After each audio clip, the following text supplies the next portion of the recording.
Good afternoon. I'd like to call to order the Public Works, Finance and Safety Committee meeting of Monday, September 21st, 2020. Roll call, please. Albertson, Here. Bueller, Here. Hoyer, Pauline, Lallam, Here. Manti,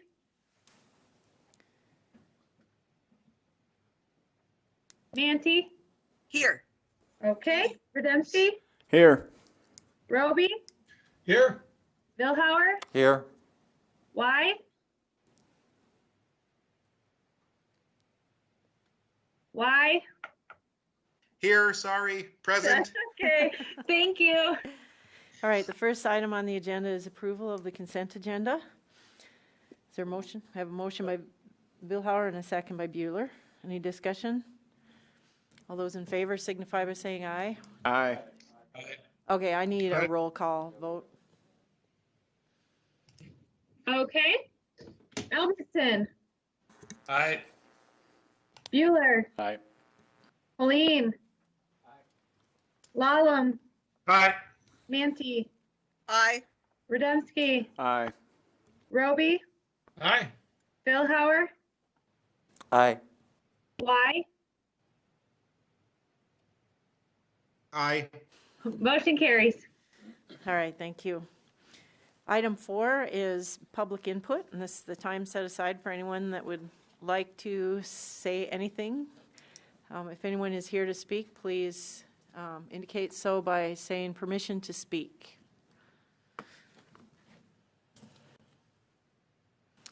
And hearing no one, we'll go on. Item 5 is approval of the agenda. And before we do that, I need to remove item D. Item D is on the city council agenda. So we'll just take that off. Is there a motion? Motion by Bueller. Second by Rademski. Mayor, that's D as in dog. D as in dog. All right, all those in favor signify by saying aye. Roll call vote, please, Kristen. Albertson, Aye. Bueller, Aye. Pauline, Lallam, Aye. Manti, Aye. Rademski, Aye. Roby, Aye. Billhauer, Aye. Why? Aye. Motion carries. Thank you. Item 6A is approval of construction change order number 1, final, with Asphalt Surface Technologies Corporation for the 2020 pavement rehabilitation, crack sealing, and seal coating project, project number 2006, for an increase of $8,376.14. I have a motion by Helene and a second by Rademski. And I will ask the Public Works Director, City Engineer Heath Von Eye, to explain this. Thank you, Mayor. This is a standard closeout change order, if you will, for one of our projects here in the current construction season. This work's been complete now, and the quantities have been tabulated, and the contractor and our staff have come to an agreement on the final quantities.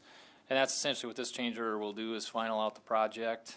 There was a little bit of an overrun on some of the quantities to the tune of a little over $8,000. The original contract price was $358,192.50, and this change order would bring the total contract amount up to $366,568.64. Street Superintendent Rob Bain is on the line with us here today, along with Assistant City Engineer Justin Peterson. We'd be glad to help answer your questions. All right, thank you. Questions, Council?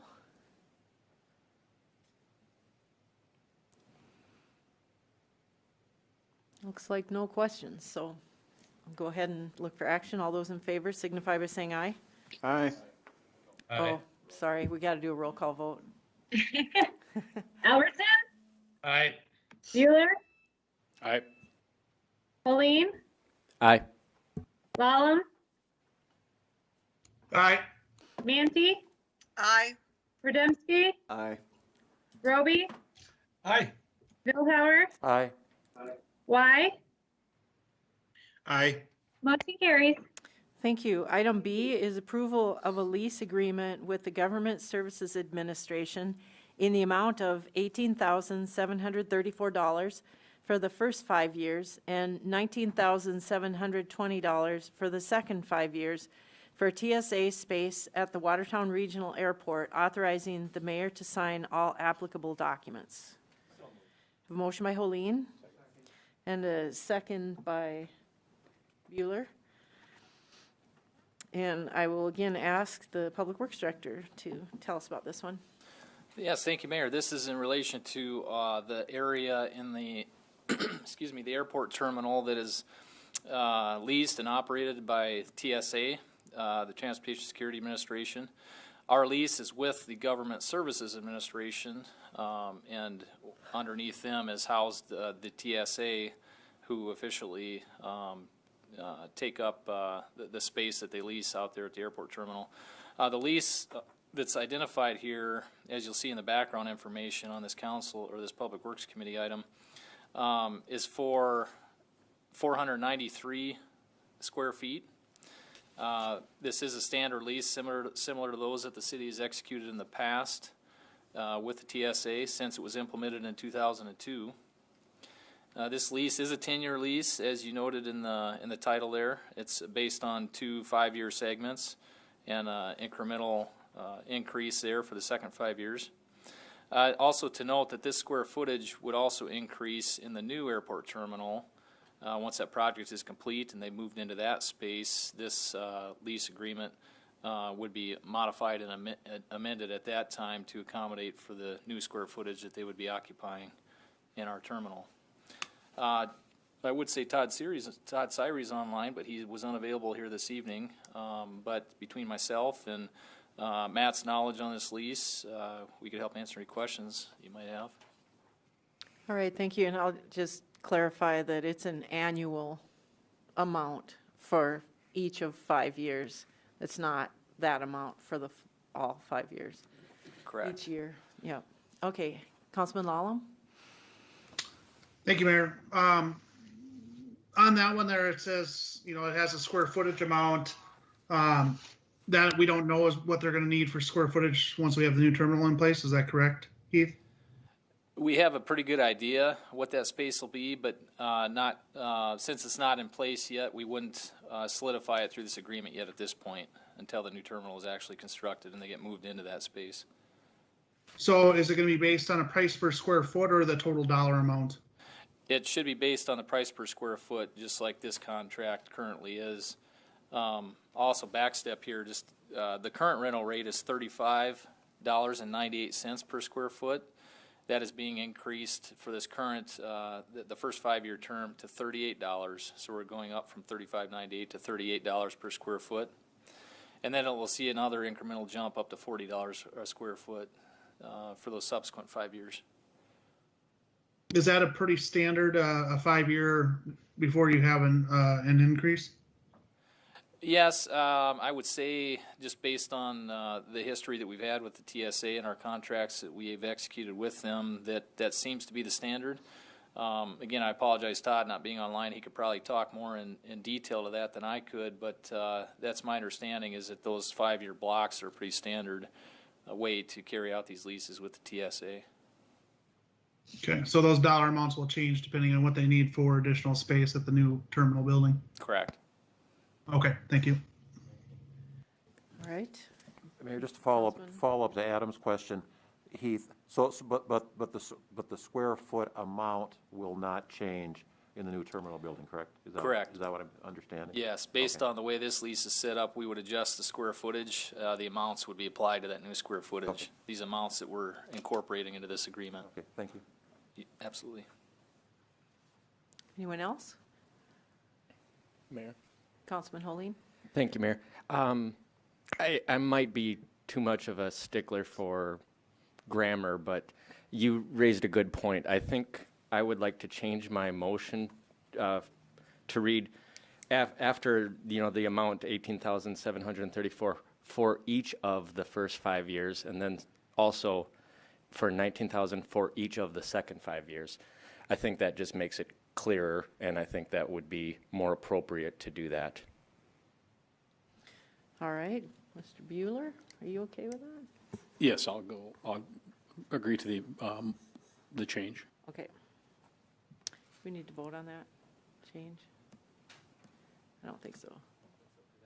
You made the motion, all right, just clarifying item, okay. All right, any other comments before we vote? Adam, your hand is still up. Did you want to say something, Councilman Lallam? Nope, sorry about All that. right, no problem. All right, those in favor say aye, and those opposed say nay. Roll call vote, please, Kristen. Albertson, Aye. Bueller, Aye. Pauline, Aye. Lallam, Aye. Manti, Aye. Rademski, Aye. Roby, Aye. Billhauer, Aye. Y. Aye. Motion carries. Thank you. Item C is authorization for the mayor to sign an application to place the wastewater treatment facility primary clarifier number 2 replacement project number 2022 on the state water plan. Motion by Holene. Second by Rademski. And I'll ask the Public Works Director again to tell us about this. Thank you, Mayor. As a council, if you could recall, we've now entered into a design contract with HDR Engineering for design services for the replacement of our primary clarifier number 2 out at the wastewater treatment facility. The need for that replacement came from a preliminary structural analysis of that primary clarifier that showed that it had met its useful life and there was enough dilapidated concrete and that there wasn't enough structural integrity in that clarifier that it made best sense to go ahead and replace it. One of the, if you also recall from the previous discussions with the HDR contract, was that one of our first steps was going to need to be to put this project on the state's water plan. That then makes the project eligible for the different funding options that the state offers through the DNR, through the state water plan that they administer those funds through. In order to be eligible for those funding programs, these projects in any community do have to be on that list. So HDR has helped us fill out this application with all the prudent details and information regarding the primary clarifier project, and have got an application prepared and ready to submit for the October deadline to make it for consideration for the state water plan. So that's the action before the council. This would go on to the consent agenda, the regular council meeting, if the Public Works Committee here so recommends that. So Mike Berger, wastewater superintendent's in the room here today with us, and if you have any questions here, I can certainly help answer them. All right, thank you. Any questions, Council? Councilman Vilhar? Heath or Mike, is that more than likely going to be a loan that we're looking at getting versus any kind of grants that might be out there? Yes, it would be a loan. Okay. Currently, those loans are at 2%, about 1/4% lower than our last loan.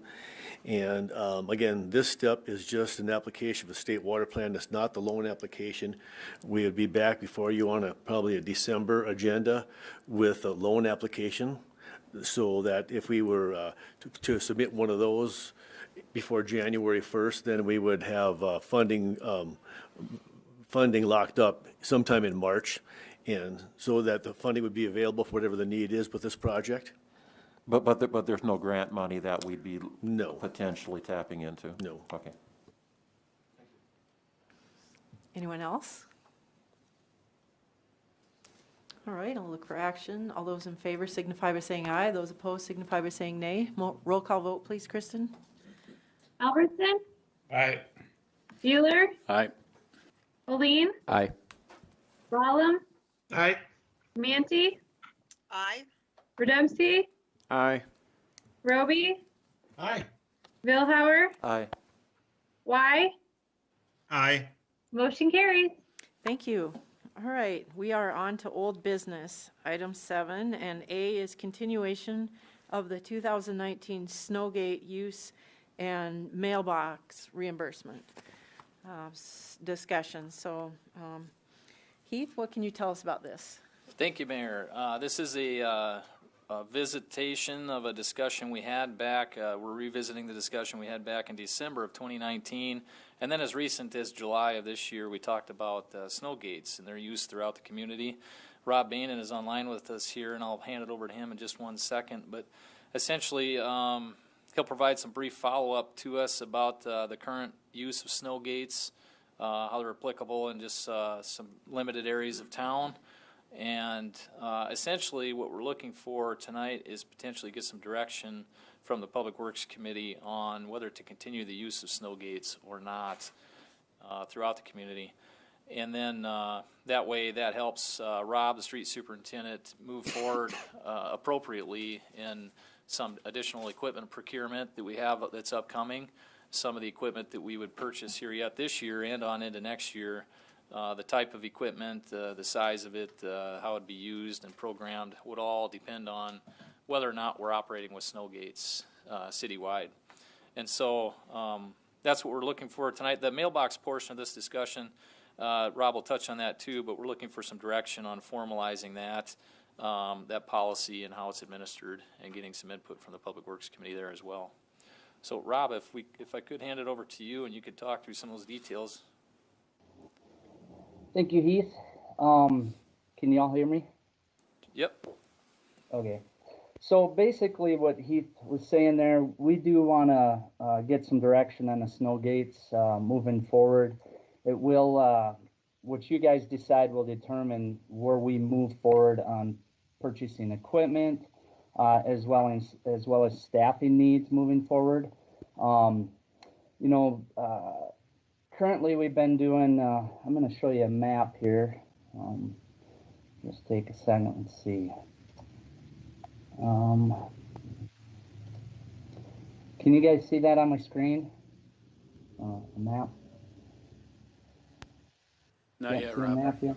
Okay, hold on a second. Let's see. Sorry, this is just taking a minute. Trying to figure the right screen out.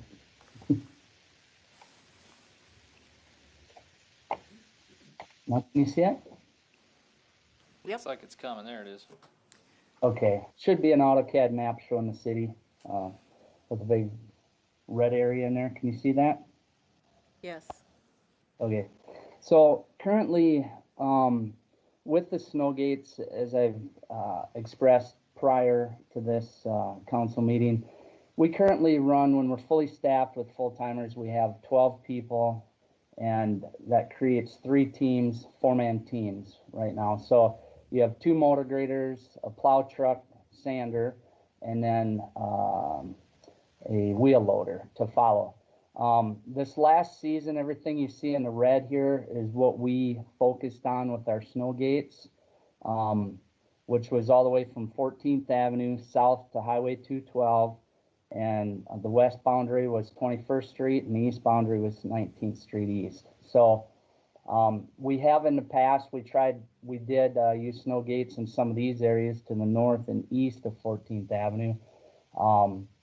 But we certainly didn't have enough snow gates with the 3 of them, 3 teams, 3 snow gates, to do the whole city in a timely fashion. So that's where we've hired contractors to fill in, but there is currently no contractors that have snow gates on their machines. There is one contractor that's willing to purchase a snow gate if we would want to hire him to help with snow gate use. The prices, of course, are higher. That reflects on his hourly rate reflects that. So moving forward, if we get a direction from you guys on whether we go away from snow gates, and then we'll switch back to 3-man teams, which will create 4 teams instead of 3, or if we stay with the current operation and try to snow gate the whole city. But if we do, we want to look at purchasing more machinery to do that and somehow figure out how we're going to do the staffing for that as well. And I guess really with that being said, you kind of can see the area. Of course, the lake we'd have to do out west here in this area here to the south. None of this currently is getting done outside the red zone. Any questions with that? I just did a quick rough calculation in my head on the population served. Looks like that's probably around 70% of the population Okay. that's served, but the roads are compact. When you get to the other areas, they're fewer and farther between. So that's probably the low-hanging fruit, wouldn't you say, Rob? If we wouldn't have the same efficiency, maybe? Or would it? Yeah, I mean, we were doing, some of this north area and the east area, and what we came up with, we were trying to get done plowing at similar times as the contractors that we've hired to do the outer areas. And by reducing this area down to just what you see in the red instead of everything out here, we were able to get done plowing the city sooner and try to get done with everything, consistent with the contractors as well. The contractors actually took over some of the north and the east for us. That's why we're able to speed up, because we weren't doing as much area with our staff. Right, okay. Councilwoman Manti? Yeah, refresh my memory, Rob. Now, if we were to go to the 3-man teams, how would that affect the cost and also the time as far as being able to finish the city without the snow gates, but the 3-man teams versus the 4? Right. By reducing down to 3-man teams, we're actually able to create more efficiency as far as speed goes. We're able to I believe we'll be able to get the city plowed faster because we'll have 4 teams instead of 3. We won't be working. We do slow down with the snow gate on the edge because we have to slow down to be efficient, I shouldn't say efficient, but to do a good enough job along the edge. With plow trucks, we're able to plow a little bit faster, and then of course we're adding an extra team, so we'll be able to break up into 4 areas instead of 3 areas that we do with city staff. Cost-wise, motor graders do take more fuel to run than plow trucks do in general. I don't think you're going to see a lot cost-wise for fuel, that type of thing, but you will, if you stay with snow gates, of course, the machines, when you buy motor graders, we're right now out in the market for a new motor grader, and that's going to run over $300,000. Plow trucks, I'm also in the market for a plow truck right now, and a single axle plow truck run in the area of about $160,000. So machine wise, you can get 2 plow trucks for the cost of 1 blade. That's kind of where that is. Of course, the loaders, the wheel loaders, you need those behind each team no matter what. We follow up with those. So I'm just trying to see here. Let's see. I do have my slideshow. Can you see my screen at all right now? Yeah. The map's still up. Okay. Rob, while the you're old pulling that slide- up, could I ask one question for clarity? Yeah. Just for clarity, if we go away from snow gates, we wouldn't eliminate all the road graders. You would still retain a certain number of those in the fleet, correct? That is correct. Yeah. I should have clarified that. We do still need motor graders. We plow the driving lane with motor graders no matter what, and occasionally we'll have to do the parking lane on the side of the road as it gets packed with snow. Like, if you can see this is just one from an old slideshow I did a while back. 3-man teams compared to 4-man teams and where these motor graders run. Like in a 4-man team, you have the front motor grader and the second motor grader is right up against the curb with a snow gate. And then the plow truck just putting sand down and the loader cleaning up intersections and that type of thing as they follow. Now in this case, Hey, Rob, sorry to interrupt. I think you need to share your other screen to show that slideshow slide. You're still on the map right now. I'm sorry, I thought you guys could see that. Sorry to interrupt you there. No, that's okay. see.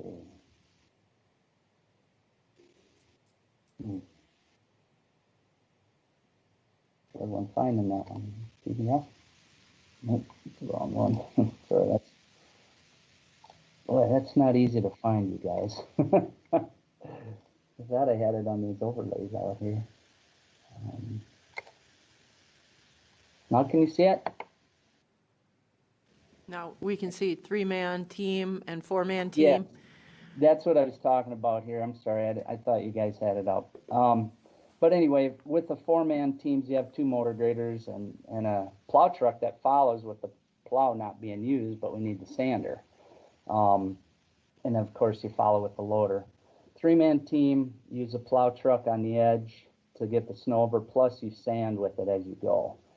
And so you're basically leaving, in our team of 12 people, you are able to create another team, another 3-man team with that. Now, snow gates, like we've said before, are really nice at certain times. They work well early in the season, and lower snows, they work well.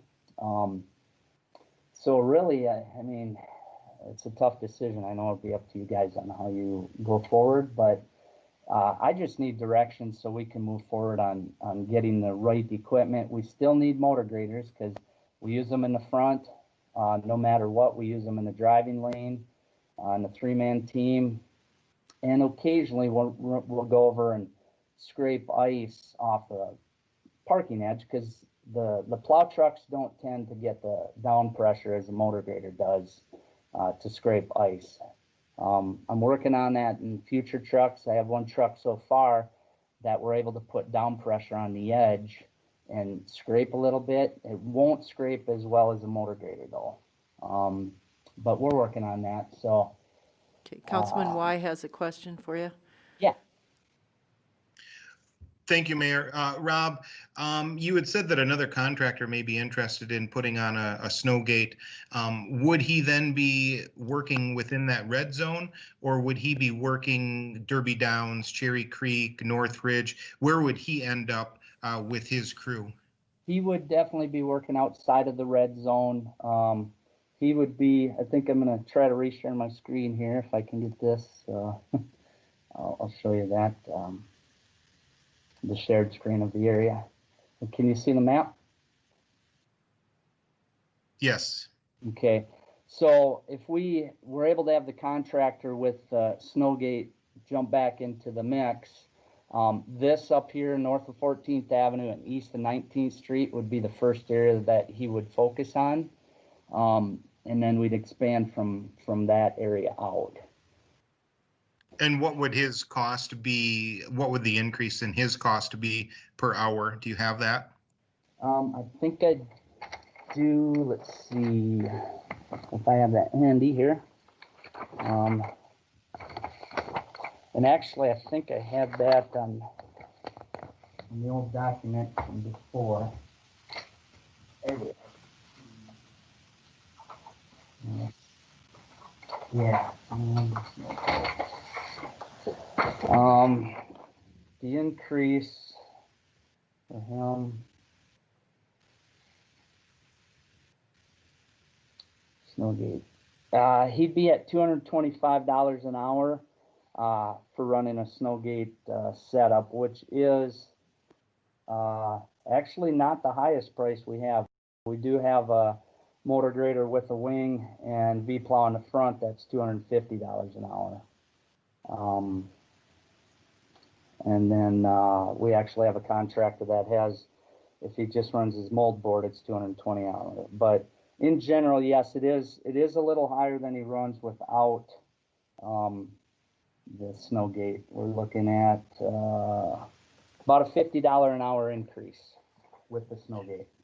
If we said, hey, go that direction, is he able to get that yet this season to be able to use it this season, or are they backed up with orders or due to COVID or anything like that? Have you heard? You know, I know things have backed up a little bit, but knowing it's a Snowgate, I think he'd be able to get it on and going yet this season. So, Thank you. Rob, I have a question about the budget. we don't have enough equipment to do the whole city. So, would we need to do a budget adjustment, or would you buy different equipment with the amount of money that is in the budget? We would need to grow our fleet of motor graders.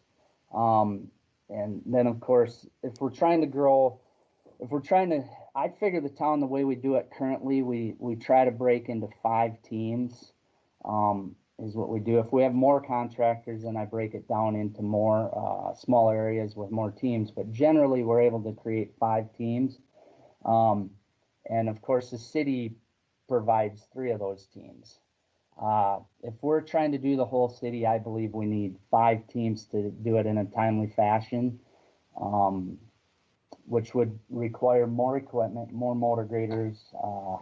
We're in the market for another new one to come into our fleet, which we could get that one. That's actually the decision you guys make tonight will determine if I order that blade with a snow gate or with a wing, for plowing like the edges of the roads, the ditch areas on rural sections and that type of thing. But yes, it will require more equipment over time. I don't think we couldn't afford to get that in the next, I would say, well, not this year. We couldn't afford to get it up to what we need for staffing and equipment. I would guess it'd be a couple years out before we could get to that point. So we wouldn't be able to do the entire city still. Like, the lake has never had snow gates, right? And you've gone back and forth with some of the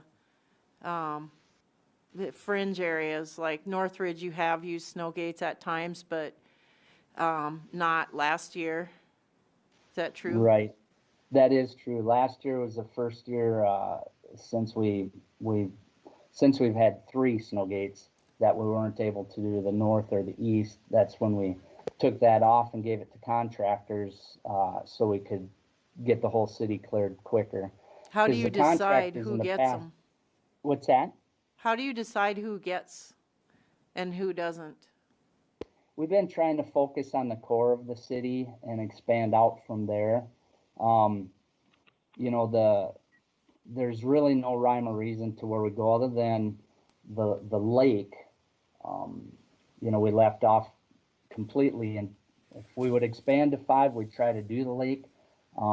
The reason we've left it off is South Lake Drive gets so inundated with snow that snow gates probably won't be effective most of the time on South Lake Drive.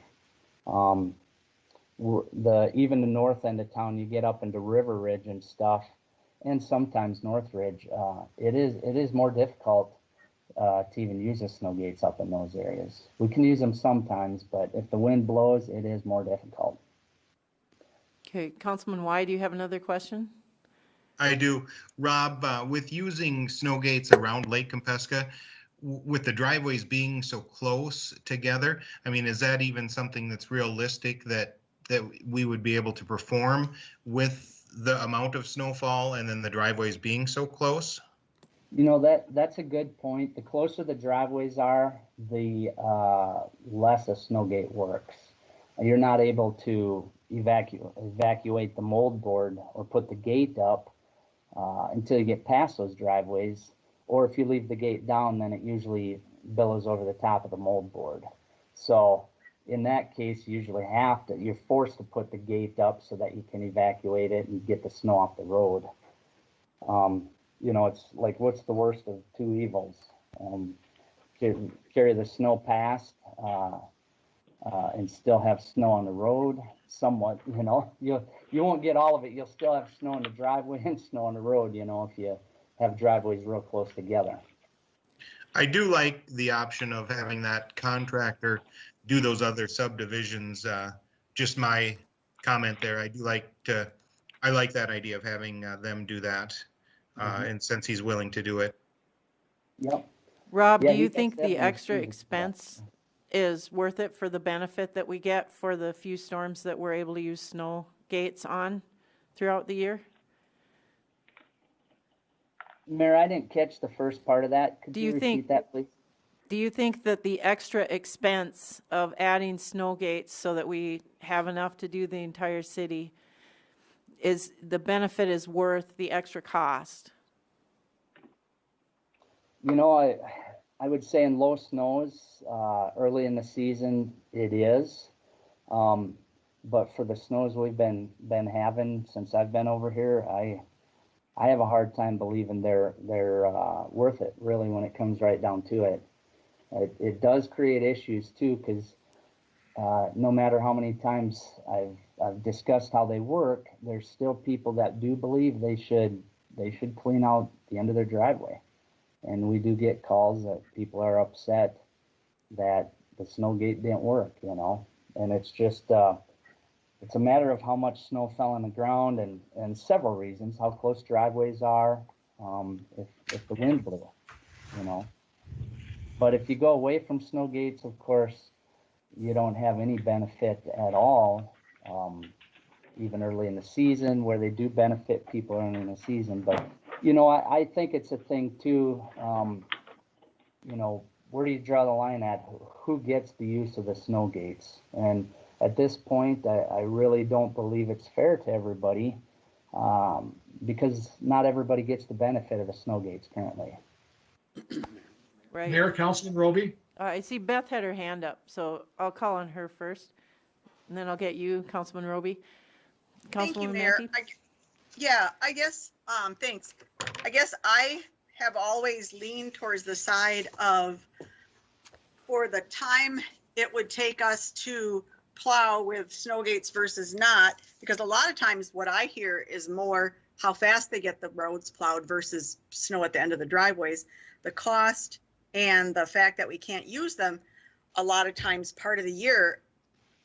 I personally, for the last however long we've been talking about this, have always leaned towards not using them. And so I just wanted to put that out there, that I just am kind of making notes here, and it would be like the staffing.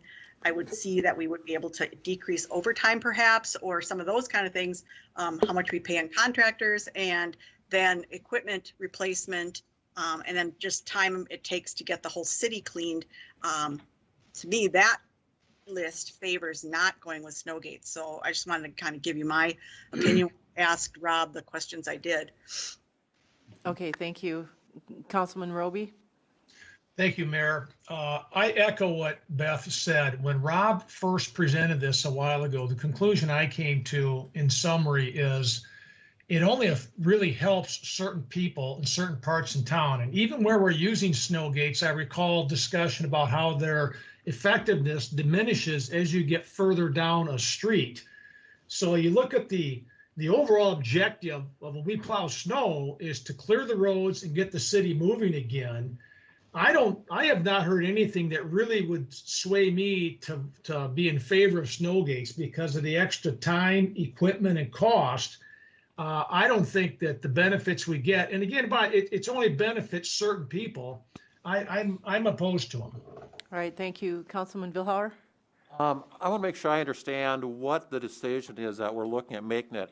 Are we looking at an all or nothing situation for the community? Either we're going to try to cover 100% of it, or are we looking at still maintaining the core, excluding the perimeters, or are we looking at scrapping them completely? I guess I want to make sure I understand exactly what we're looking at doing.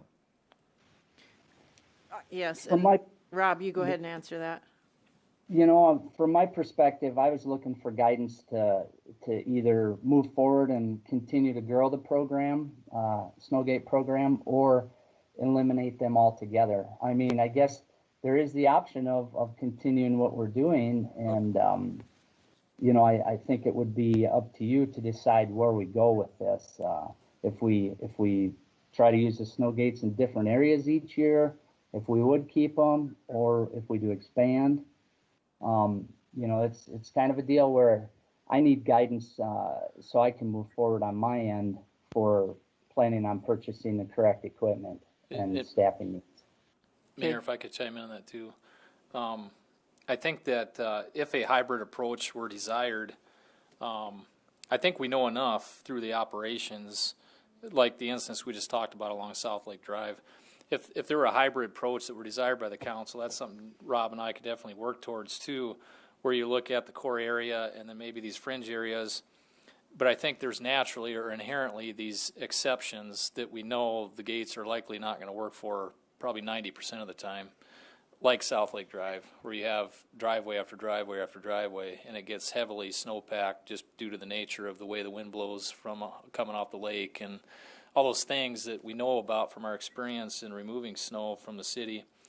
That being said, yeah, our initial feedback was looking to continue and expand their use or negate their use altogether and eliminate it altogether. All right, Councilman Billhauer. I guess as long as I've got the floor yet, I mean, if we're looking at an all or nothing situation, I would echo what Beth and Don both said. I would be in favor of discontinuing use completely. You know, maybe I'm being selfish because I represent an area that you know, Derby Downs and the lake that has not had them. But when I have heard the issues that we've had in the past, the extra cost, the manpower, slowing things down, I just don't see. I mean, why I'm hesitating a little bit is when you throw out the figure, Mayor, of roughly 70% population-wise is being covered with snow gates. You know, that caused me to pause a little bit, but I guess when I look at it overall, if we had to vote up or down on this, I would vote down and go with nothing versus trying to expand and include the entire city. All right, thank you. Councilman Bueller. Thank you, Mayor. Rob, I believe you had mentioned before that the condition of our gates is, they're kind of getting worn out. There are maintenance issues with those. I think and they run what, $8,000 or $10,000 a piece, is that correct? Yeah, I think they're running about $8,000 a piece. We have went through cylinders, and they're about $800 or $900 for a replacement cylinder.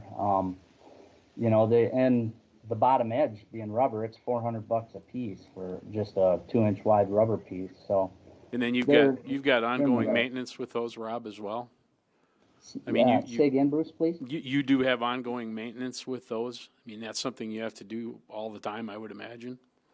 Yeah, and I honestly, the maintenance isn't that bad. It comes down to situations if it seems like cylinders are the biggest issue, and we've probably, I'd guess in the years we've had those 3 snow gates, I'd guess we went through 4 or 5 cylinders, so it's not really that bad.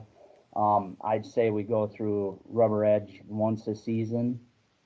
Rob, how much faster can you travel? You had mentioned this at one point.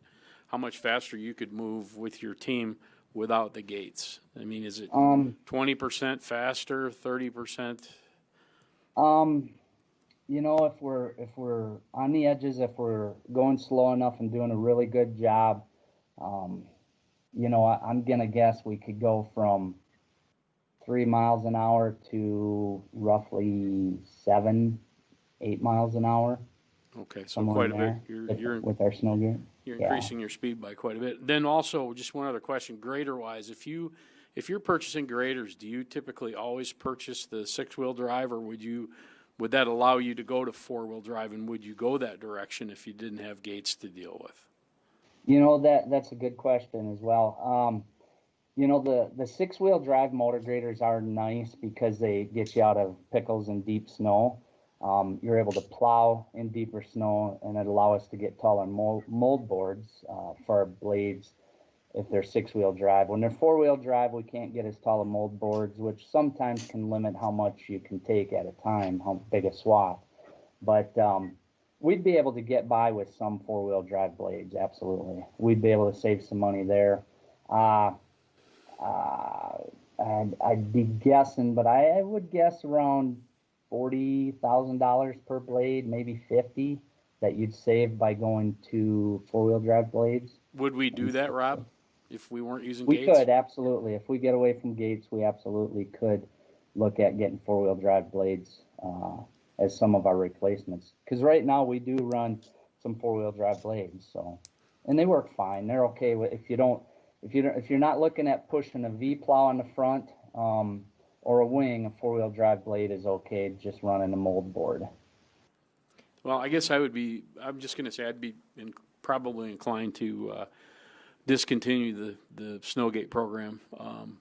it does upset a lot of the folks, the outlying areas that don't get those. And, you know, it is limited to like 6 inches or less in a snowfall. And I think if it gets slushy, it might even be worse than that. So, you know, with the time constraints and how much faster you can go. And I think the priority typically for most folks in the community is to get this done as soon as possible.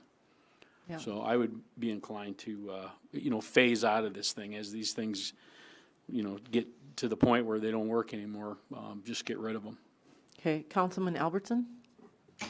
I'd just like to feed into that also that, Rob, you know, there's not much sense of talking about gates at the lake with South Lake Drive because, you know, the snow gets way too high out in this area. And if we're only reaching 70% with all the other discussion that's been said, I would certainly say that using them may not be a wise situation for Watertown. And so I would say stop using them for now. And if there ever comes a time there's money so you can do the entire city, that would be different maybe. But when you're doing 70%, you know, that's leaving a fourth of our people out of it anyway. So I would say disband the thought of it. All right, thank you. You know, Councilman Moline? Dan, that's a good point. You'll be next. You know, it is a deal where we could keep the snow gates and look at the possibility of if we could expand in the future to where we can increase the equipment and staffing to cover that, where we could do the whole city, then it probably would make sense to have them. Okay, Councilman Moline? Thank you, Mayor. This would be a question either for Rob or for the mayor, but I think that the sentiment in the council is to discontinue their use. I am in favor of that. So I was wondering, do we need to make an official motion just so that Rob has that? Because we can all chime in and say that we either like them or don't like them, but I haven't heard from anyone who wants to advocate for their continued use. So I would make a motion to discontinue the use of snow gates so that Rob knows 100% yay or nay. Okay, we have a motion from Councilman Moline. I would second that with a clarification. Are you saying discontinue effective 100% immediately? Yes, that would be my intent. I would second that, but now I do have a question when you Okay, go ahead. discuss. Do I have the floor yet? Oh. Go ahead, Councilman. I got a Villar. question for you, Rob. Just to put it in perspective, you know, part of me is feeling like as a city, maybe we're taking a step backward. Give us a quick overview as far as other Class A communities in the state, as far as use or non-use of snow gates. Do you have that information off the cuff? Yeah, Sioux Falls and I believe Yankton, I think it was Yankton that were the only two besides us, I believe, that were using snow gates. Sioux Falls is still using them. I'm not sure about Yankton. I apologize for not having that information handy. I should have had that. But anyway, I guess Sioux Falls is still using theirs, and as far as I know, they plan on continuing that. So it's not. Oh, I'm sorry, Rob. So it's not a real widespread or wide-based method of clearing snow within the state, then, is what I'm understanding. Yeah, it's. I believe it's just the 3 communities in the state that are using them. Now, I know other communities have looked at using them. Matter of fact, I know last year I'd gotten a call from another community. Actually, I think it was Brookings that was looking at using them, if I recall right. Yeah, it was Brookings that was looking at using them as well. So I don't know where they're at, if they've decided to use those or not. Right. Councilwoman Manty? Sorry. Oh, you didn't have? Okay, Councilman Y. I just wanted to comment to Reed's comment. I did state that I was in favor of continuing to use them and would like to see that additional contractor bring it on so we could build another team. So I still am in favor of the snow gates and having that contractor bring another one on. But I just wanted to make sure that my point was clear if it wasn't clear when I made it earlier. Thank you, Councilman Y. Anyone else? I'm sorry, Josh. I'm sorry. I didn't want to speak for you there. All right, I'll look for action. All those in favor signify by saying aye, and those opposed signify by saying no. This would discontinue the use of snow gates completely. Roll call vote, please, Kristen. Albertson, Aye. Bueller, Aye. Helene, Aye. Walum, Aye. Manti, Aye. Rademski, Aye. Roby, Aye. Billhauer, Aye. Y. Nay. Motion carries. All right, thank you. And now, the second part of this was the mailbox reimbursement. So you want to tell us about that? Yeah, I'm gonna pop up a screen here for you in a second. If I can get the right one here. Let's see. There it is. All right, this is actually one of the bottom slides, but from the last one. Currently, what we've been doing for policy at the street division is when a mailbox gets hit by our plow or snow, the people call in and we ask them to bring in their receipt for their materials for the mailbox, and we'll pay for those materials. But we do not pay for labor. Now, we have had, in the last 6.5 years I've been over here, we've had a few times where people have nicer mailboxes, and I think we've paid close to $300 for materials on repairs. Of course, we don't pay for the labor, but we have paid for the materials. Can you guys see my screen right now? Yes. Okay, so we did a little bit of research, and on the lower end of things, green treated post, $15, standard steel mailbox, $10, miscellaneous hardware and concrete to put the post in, if that's what you want to do, $15, and then at $75 flat reimbursement fee, that would leave $35 to pay somebody to install it. Now, I don't know if that's on the low end of things, but I was looking for guidance on that because I just really didn't feel that that was a good way of doing business on this. It just didn't, and maybe it is. Maybe you guys think it's good. I don't know. And that's where I'm looking for guidance on that. If we should continue with just reimbursing the materials and not paying labor to repair the box, or if we should do a flat fee that when we see that we've damaged the box and they call us about it, if we send them a check for a flat fee of $75 or $100 to repair their mailbox. I guess I'm looking for some guidance on that. And Rob, just for clarity, we don't have an adopted policy by council or that's been formally adopted by the Public Works Committee in the past. This is more or less an administrative policy that you've been handed over since you became street superintendent, and we're just looking for some clarity on how to better manage the program, essentially, is where we're at now, right, Rob? Right, that's exactly correct. So, Councilman Billhauer, go ahead.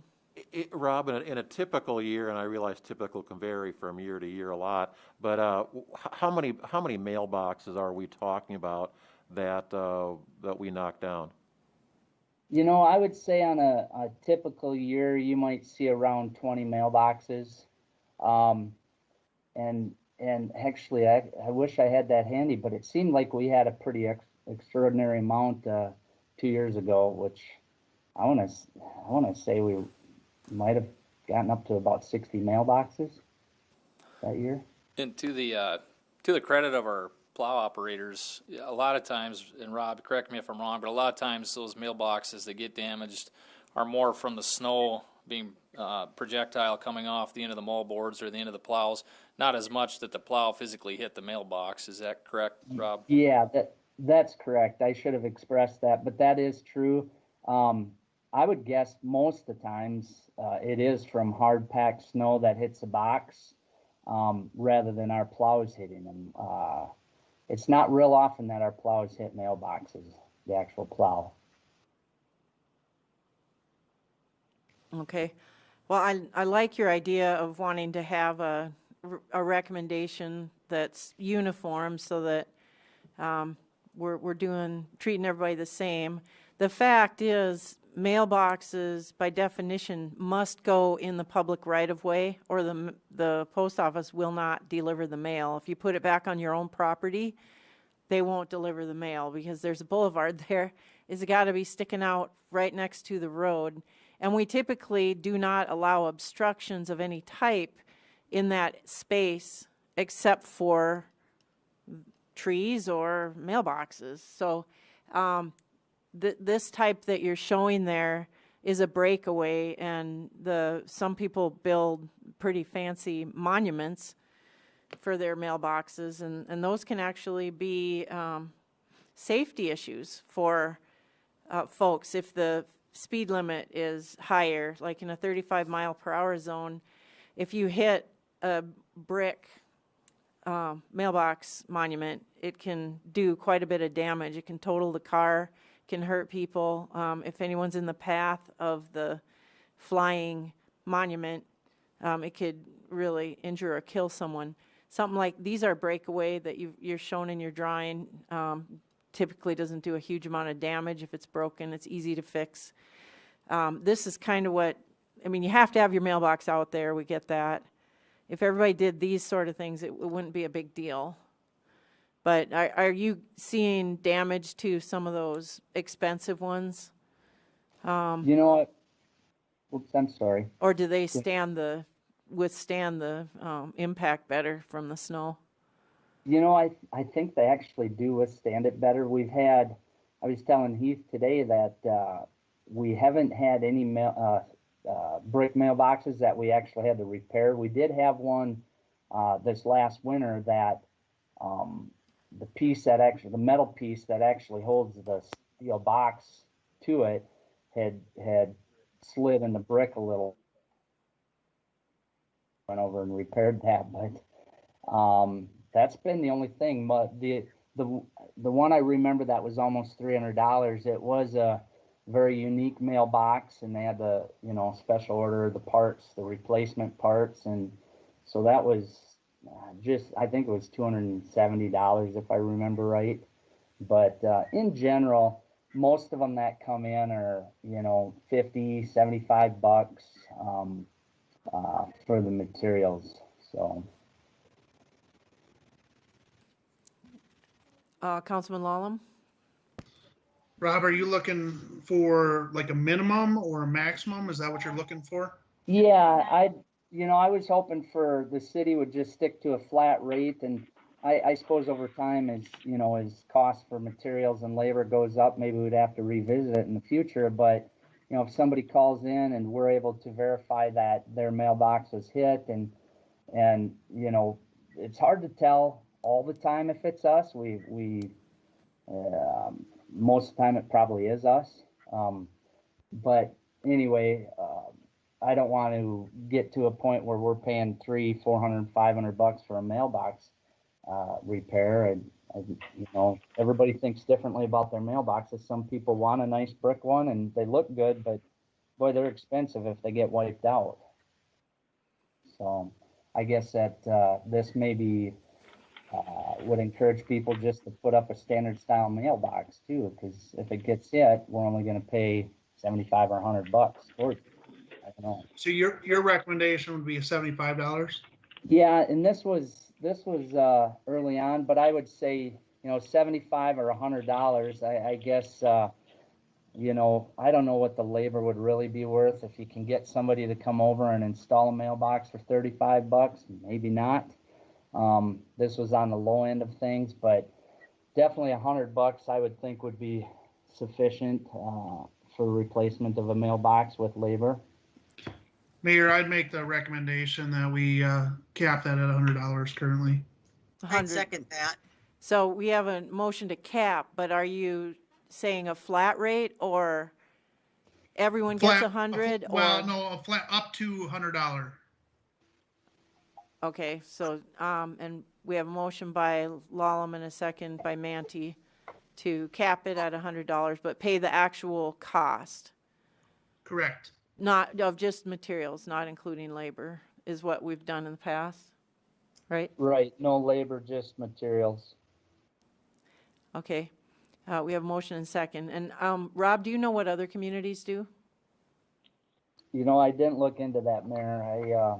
I do know the state, when they go along and do projects along the highway and stuff, they, no matter what it is for a mailbox that somebody has, they replace it with a standard breakaway on those projects. So they don't replace them with, like when they're doing projects, they will not replace them with they have a nice brick one or anything like that. They won't replace it that way. It'll be a standard $30 setup. Okay. Councilman Bueller? Rob, if somebody comes in with a $50 receipt, you know, just damage to the mailbox itself, the upper part, maybe it's a metal box and they just want to replace that, do we just give them $50 and then we'd have a cap at 75 or $100? Is that what I understand with this? Well, and yeah, I mean, currently we just pay pay them, reimburse them for what they spent on materials.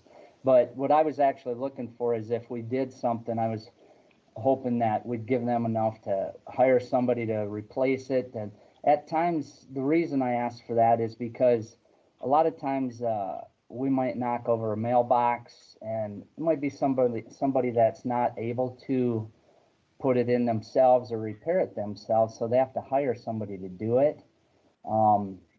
And we do run into that once in a while where somebody needs help, they can't do it, they don't have the equipment. So I was hoping that we'd set a flat rate of $75 or $100 so it would actually pay for materials and the labor to have it put in. Just one other question, Rob. If somebody has one of these things destroyed or they come in for replacement, do we actually go out and investigate these? Do we look at it? Yeah, we do. Because, I mean, there's a cost associated for the city to do that, too. Yeah, there is. But, you know, we have had people that, you know, I don't want to say that they might have been trying to pull one over on us, and maybe their mailbox got tipped over by some kids that slid into it or something. But we get blamed for mailboxes quite often, and sometimes, you know, if I can go out there or my staff can and we see something that shows that we didn't hit it, you know, whether it's tracks going through the ditch and somebody wiped it out coming up the ditch on the way out, for example, that would show that, okay, we didn't do that because we don't drive down in the ditch and drive back out. And Rob, how often would you say that when you investigate these things that they would be unjustified? Does that happen very often? It's not very often, no. Because I guess where I'm going with this is there's a cost associated with having to go investigate these things and communications back and forth. And if there was a policy that says, hey, you know, bring us your receipts and it's capped at $100, that's kind of the way I figure we ought to proceed with this. Yeah, that's true too. You know, it's like I say, we do generally go out and check them out to make sure that, you know, nobody's trying to pull something over on us. But I don't know. It's a good point though. You know, maybe we should require a receipt and we cap it, like Adam was saying, like at $100. That would be my inclination. Well, that's what the motion is. Councilman Lallam, do you have something? Yeah, I was just going to say they could bring in with labor in there too, not just materials. I mean, that $100 I had was including some for installation. So if they wanted a little bit nicer mailbox, they essentially have up to $100 to spend. No, Yeah. but does the I'm not saying motion, it's the cheapest mailbox they have or whatever. It's just the cap you're going to be able to get reimbursed for is $100. Mm-hmm. so the motion would say that the person that was making the claim would have to bring receipts in. Is that a part of our motion?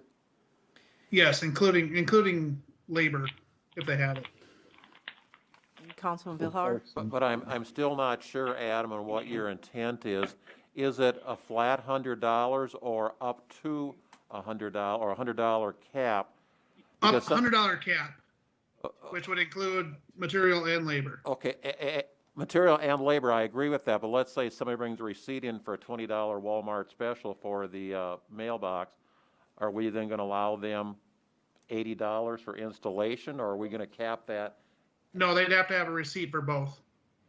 And not more than $100, so they can Not have more than $100. materials for $80 and labor of $100, and they get a total of $100. So do we, if people replace their own, does that count as a labor cost? Well, that's what we ran into with our sidewalk reimbursement program, is that we ended up just having a set dollar amount, like Rob's recommending, a flat amount, because some people were doing it themselves, and there is labor, and some of them were wanting to charge for their own labor, but we weren't allowing that. How do you allow it? What's fair? So, I mean, it's a good, we could try it for a while and see how it works, or whatever. It's up to you. I'm good with however you guys decide. We'll move forward with that.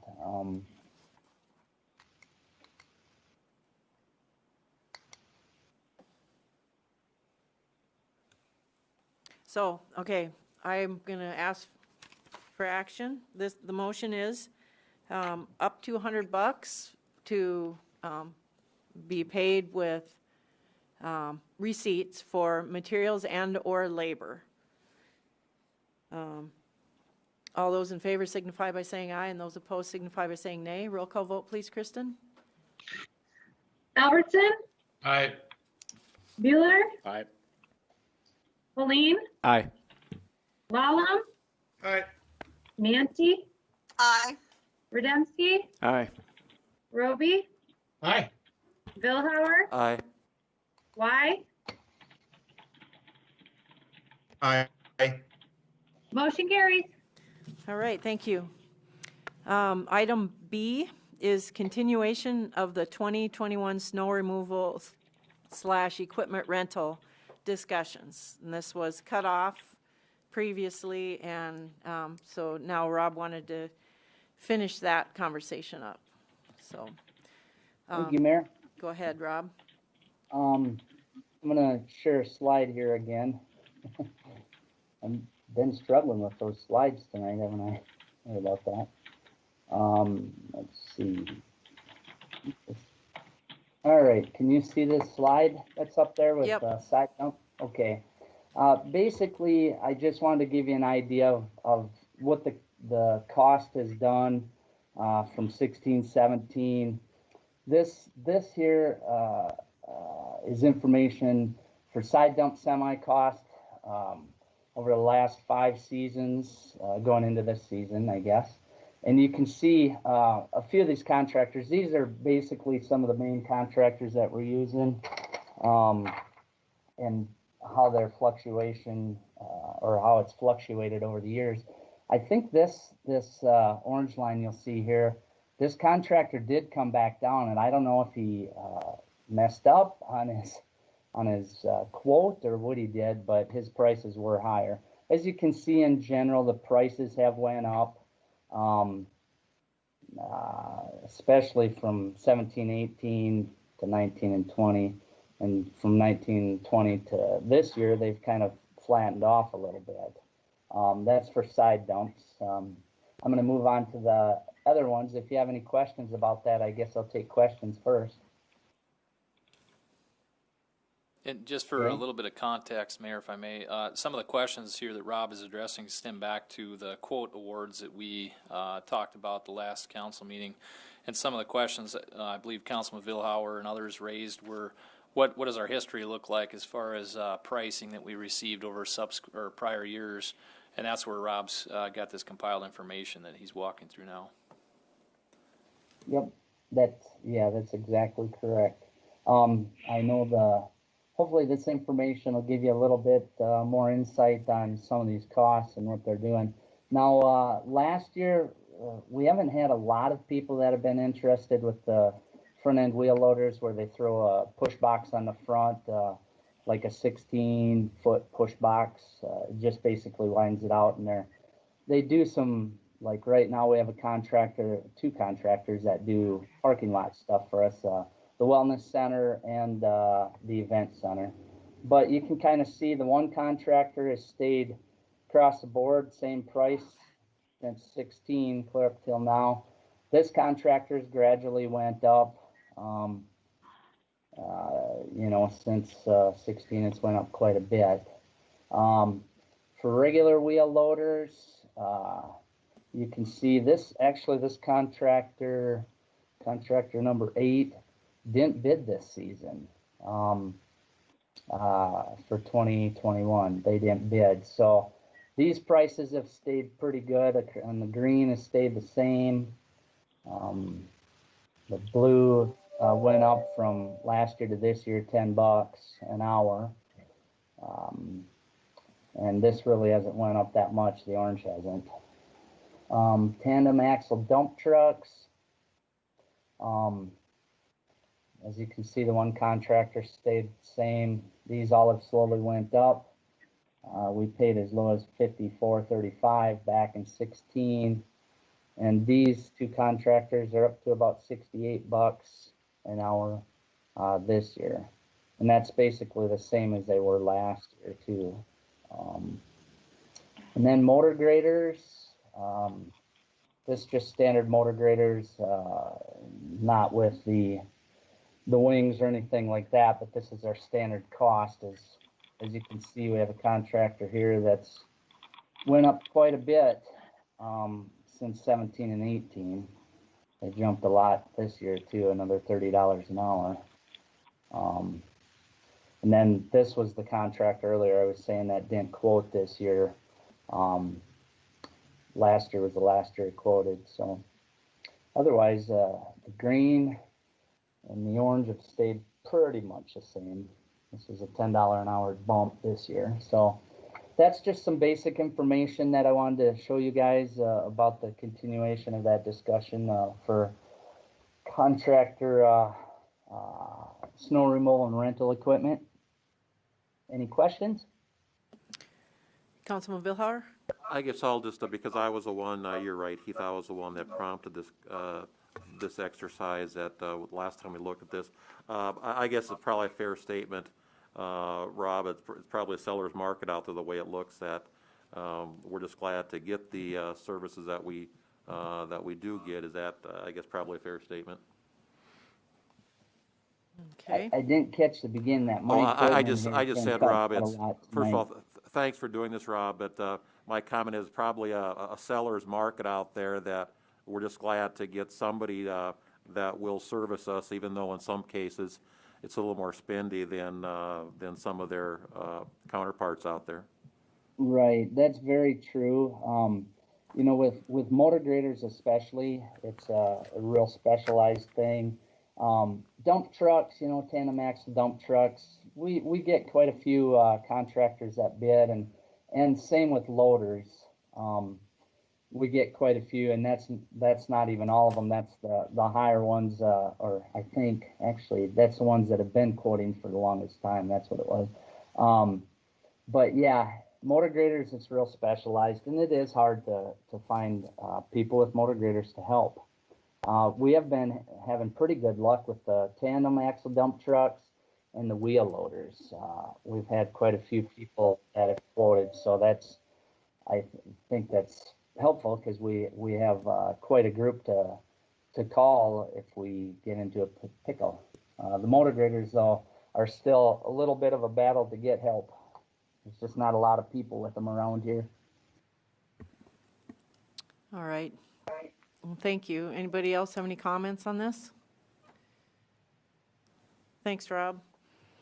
Thank All you. right. Item 8 is new business. Is there any new business? Okay, is there any other old business? I guess I should have asked that first. See none? Mayor. Oh, I got a couple of quick items. We look at executive session possibly yet? well, I don't think there's time now. It's, If that's the case, I got a couple, a couple of quick things if I okay.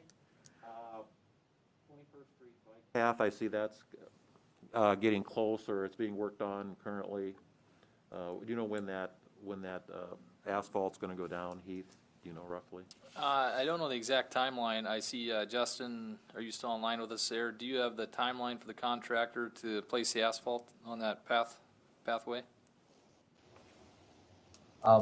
Yeah, the last schedule I heard was they're gonna try to start paving the projects next week, Okay. the week of the 28th. Okay, and then what about the bike path along South Lake Drive and on that phase?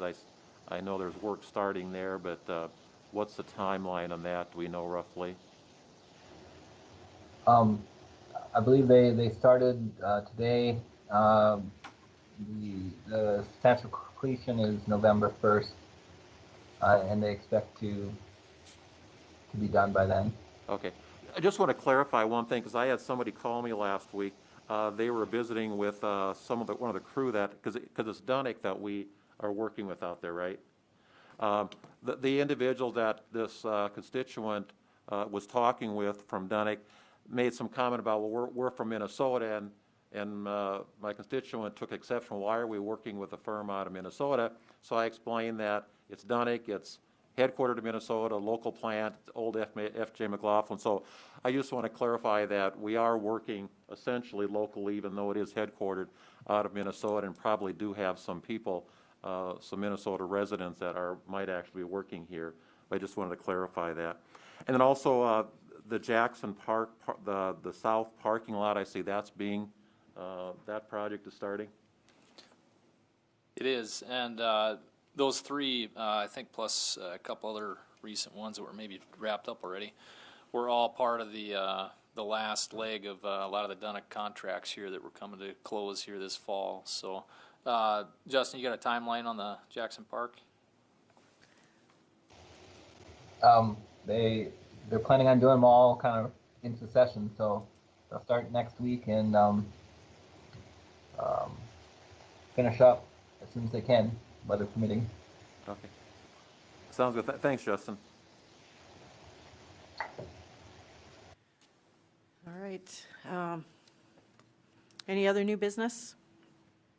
We will not be going into executive session at this time, so there would be no further business. We are adjourned. We'll be back at 5:30 for the council meeting.